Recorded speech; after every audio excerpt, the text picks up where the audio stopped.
বাংলাদেশে অনুপ্রবেশ অব্যাহত ভারতে ফের ত্রিপুরায় ধরা পড়ল 11 জন অবৈধ নাগরিক সহ 3 ভারতীয় দালাল। বাংলাদেশের অস্থির পরিস্থিতিতেও প্রায় প্রত্যেক দিন সে দেশের নাগরিকেরা অবৈধ উপায়ে সীমান্ত টপকে বেআইনিভাবে ভারতে প্রবেশের অসংখ্য অভিযোগ রয়েছে। এবার ফের ত্রিপুরার রাজ্য প্রশাসনের হাতে 11 অনুপ্রবেশকারী সহ 3 ভারতীয় দালাল ধরা পড়ার খবর পাওয়া গেছে। অভিযোগ মতে সড়ক ও রেলপথে ভারতে প্রবেশ করছে বাংলাদেশিরা। এরই মধ্যে গতকাল রাতে ত্রিপুরার আগরতলা রেল স্টেশনে ধরা পড়েছে 14 জন সন্দেহভাজন বিদেশি নাগরিক। তার মধ্যে 3 জন ভারতীয় দালাল বলে খবর পাওয়া গেছে। ধৃতদের মধ্যে 4 জন মহিলা ও বাকি সব পুরুষ। এ মর্মে আগরতলার রেল থানার ওসি তাপস দাস সংবাদ মাধ্যমের মুখোমুখি হয়ে জানান, ধৃতরা জিজ্ঞাসাবাদে স্বীকার করেছে তারা 3 জন ভারতীয় দালালের সাহায্যে ভারতে প্রবেশ করতে সক্ষম হয়েছে। রবিবারই ধৃতদের রিমান্ডের আবেদন জানিয়ে আদালতে হাজির করা হয়। ধৃতরা হল মোহাম্মদ রাহুল, মোহাম্মদ রুবেল, কামরুল হাসান, মোহাম্মদ শাইম কাশেম, মোহাম্মদ আইব আলী, সোহাগ মিয়া, মোহাম্মদ কামাল উদ্দিন, মনোয়ারা বেগম, স্বপ্না খাতুন, পারভিন বেগম, প্রসেনজিৎ সরকার, নিয়ামত হোসেন এবং পিন্টু মিয়া।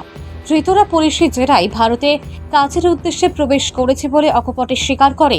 তাদের কাছ থেকে মোবাইল ও বাংলাদেশের বেশ কিছু নথি পাওয়া গেছে, তবে তাদের হাতে কোনো বৈধ নথি পাওয়া যায়নি। ভানুচন্দ্র রিপোর্ট, আসাম প্রাইম নেটওয়ার্ক।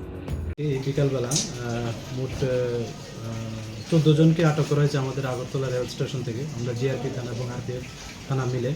তো এর মধ্যে যে 11 জন তারা বাংলাদেশি ন্যাশনাল, তারা অবৈধভাবে বর্ডার ক্রস করে এসেছে এবং তারা ট্রেনে করে, মানে দূরপাল্লা ট্রেনে করে ওই আহমেদাবাদ এবং চেন্নাই যেতে চেয়েছিল এরকম বলেছে আর কি। আর আমরা তাদেরকে সহযোগিতা করছিল মানে আসা যাওয়াতে।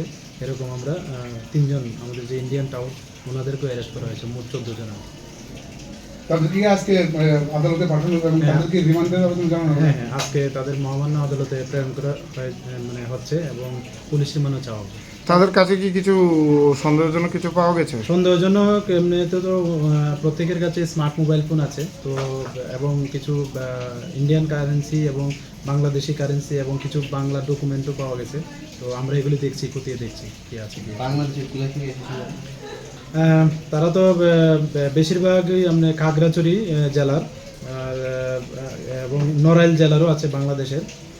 তো তারা ওই ম্যাক্সিমাম যেমন 7 জন তারা খাগড়াছড়ি ডিস্ট্রিক্টের এবং বাকি যে 4 জন আছে মহিলা তারা নড়াইল ডিস্ট্রিক্টের আছে। ভারতের কোন দিকটা ইউজ করে মানে ভারতে ঢুকছে? অ্যাকচুয়ালি এটা মানে এই মুহূর্তে তদন্তের স্বার্থে আমরা এটা বলতে পারছি না আর কি। আচ্ছা, অনেকদিন ধরেই আপনারা বাংলাদেশে আটক করছেন আগরতলা রেলওয়ে। তাদের এই জিজ্ঞাসাবাদের পরে রিমান্ডে আনার পরে মানে কী কারণে তারা বাংলাদেশ থেকে ভারতে আসছে কিছু পাওয়া গেছে? বেসিক্যালি তো মানে তারা বলছে যে কাজ করার জন্যই তারা এদিকে আসছে। তো আবার কিছু বলছে পার্লারের কাজও মানে করতে যাবে এরকম বলছে। বিভিন্ন যে তাদেরকে যে দালাল ধরে মানে পাঠাচ্ছে, তো এগুলিও সন্দিগ্ধ বিষয়। তো আমরা এগুলিও খতিয়ে দেখছি এবং আমাদের এই বিষয়ে আমাদের যে সিস্টার এজেন্সি আছে তাদেরও সহায়তা নিচ্ছি আর কি। যে 3 জন ভারতীয় টাউটকে ধরা হয়েছে তারা কি আগেও এই কাজের সাথে জড়িত ছিল? আগে আমরা তাদের যে লোকাল পিএস আছে আমরা ওনাদেরকেও মানে মেসেজ দিয়েছি তারা অন্য কোনো কেসে ইনভলভ আছে কিনা। তো এখন পর্যন্ত তো এটাতে পাওয়া গেছে। তো আগে আমরা দেখবো আর রিমান্ডে আসলে আমরা আরও দেখতে পাবো। স্যার, যে 3 জনকে আটক করা হয়েছে তাদের মধ্যে একজন বহিরাজ্যের আছে। হ্যাঁ, উনি মানে আসাম রাজ্যের আর কি, শিলচরের বাসিন্দা। উনি এখানে মানে আসাম থেকে এসে এখানে? হ্যাঁ, উনি অ্যাকচুয়ালি গত পরশুদিন রাত্রে এসছেন এবং কালকে উনি যেতে চাচ্ছেন আর কি ওদিকে আমাদের রেল